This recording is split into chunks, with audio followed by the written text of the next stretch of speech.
very, very glad to have her back. For the launching, or the pre-launching I should say, right, Prita, of her CD. It has the final versions of some of the songs that you heard live here at Radio Centre Ville back in December. And yeah, if you want to get the new copy, you should visit Prita's website, which is www.pritamusic.com. Yep. And then you're going to have been working with people in Toronto, the makeup artist in your of the pictures and the cover of your CD is from Toronto, right? Her name is Melinda Bangles, Melinda Bangles. Yeah. It's a beautiful cover. Thank you. Yeah, and she's got this, for those of you who are listening to us, she's got this beautiful dress, and the flowers continue, and there's... It was designed by Gabrielle Turcotte, who also goes to Vanity College with us. So. Oh yeah. That's beautiful. Now we're going to listen to track 7, which is called Tera Pyar, which in Punjabi means your love. And the chorus is also sung in Punjabi, and it's saying Tera Pyar Bujh Gaya, which means your love has died. Basically, when you bujh a candle, you're like blowing the flame out. So your love has died, blown out, whatever. And this is a completely new track. We have not heard it yet, so yeah, it's news here. I hope you like it. I went to Malawi, Africa last year on a school study trip for HIV/AIDS, and we kind of did ground roots, like basic research.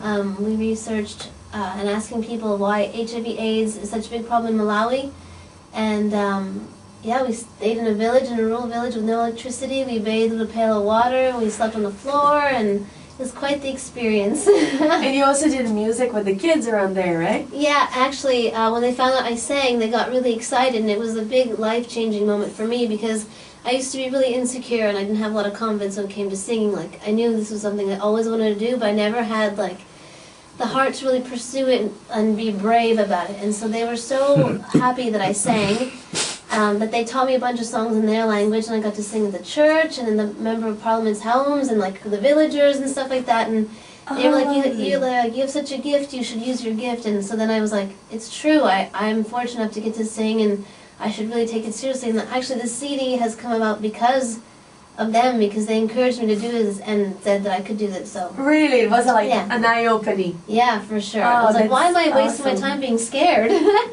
should just do it. Yeah, exactly. Well, and you are gonna do it right now, live, right? Yeah, we're gonna be blessed with Prita's live singing, and accompanied on the guitar by Aaron Schwartz. And you're gonna sing something that you learned there, right? Yeah, it's a song I learned there. It's the last song I learned that we sang to the village as we left, and it's called May God Be With You. And enjoy this, because you cannot find this on her CD. It's only here live at Radio Centre Ville. Yep, and hopefully later on today you'll be able to hear a version of this on my MySpace as well, which is myspace.com/PritaRocks. And the language is Chichewa, which is the language that they spoke to us in Malawi. All right.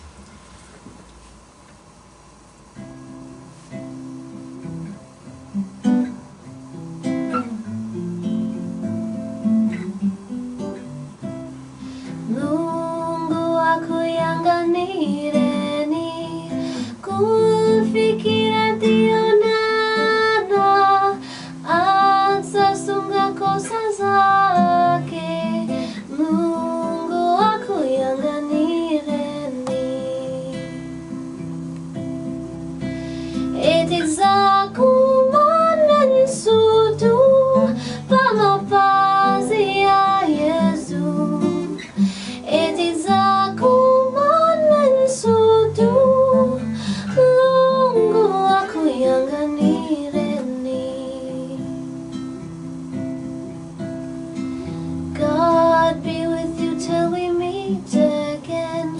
By his counsel's guide uphold you, with his sheep securely fold you. God be with you till we meet again. Etizakumanen sutu, pamapazi ya Yesu. Etizakumanen sutu, Mungu wako yanganireni.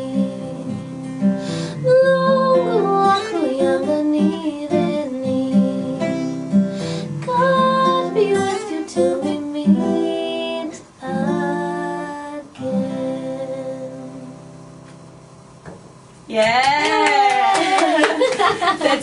Chhabra at Radio Centre Ville on Tracking Changes. Prita, how was the life there? How was it in Malawi? How did they have things to play CDs on? Did they do music live? How was it? They had a little like it wasn't battery operated. It had like a wind-up thing. I think it was solar-powered radio, and it was really funny to hear like Sean Paul and people like that on the radio that they really liked listening to, and a lot of local music as well. Life was really different, and I knew it was going to be different because Malawi is one of the poorest countries in the world. And, you know, the simplest little things made them happy. They would play marbles with little rocks on the ground, and it's really funny. They lived so differently, but they were still so much the same. And we laughed at the same things and found the same things funny. And, you know, we were able to communicate even though we didn't speak the same language. And we learned a few of their words in their language. They knew a little bit of English here and there.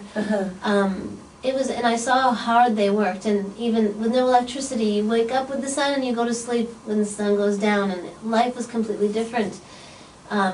And it was funny because I thought that my life would be changed when I went there, but I went into such a survival mode because I'd never even been camping before. Wow, what an adventure. I was bathing, there was like 9 huge cockroaches looking at me, and I was like, oh my god, I gotta do this as quickly as I can, you know? And sleeping on a thin little mat with a mosquito net over me, and I went into pure survival mode, and it was really funny because on the flight back, we went from Africa to Amsterdam, and when we got off the flight there, I smelled someone's cologne, and that was when I realized, like, that's when everything hit me. It was like, oh my god, I live in a life of such luxury, like I hadn't smelled cologne in such a long time, and just seeing how clean it was everywhere, and just how sophisticated it was, and then I think for like a month after that, everything at home I just didn't take for granted anymore. Like taking a shower, I took it slowly. Like even putting my makeup on slowly. Like doing my hair because I had the time to do it and the tools to do it, you know. And I mean, even now I still get wrapped up in everyday life, but I still remember like what life was like there and how lucky I was. And they really changed my life. And I feel so blessed to be here and to have that life that I have. So. And that was part of a program called Education for All, right? That's the program that there's a bunch of kids going now for the Education for All, and ours was an HIV/AIDS. So it was focused on researching about HIV/AIDS, and exactly. And like, did you have any role in like teaching them things about how to? No, because of the language.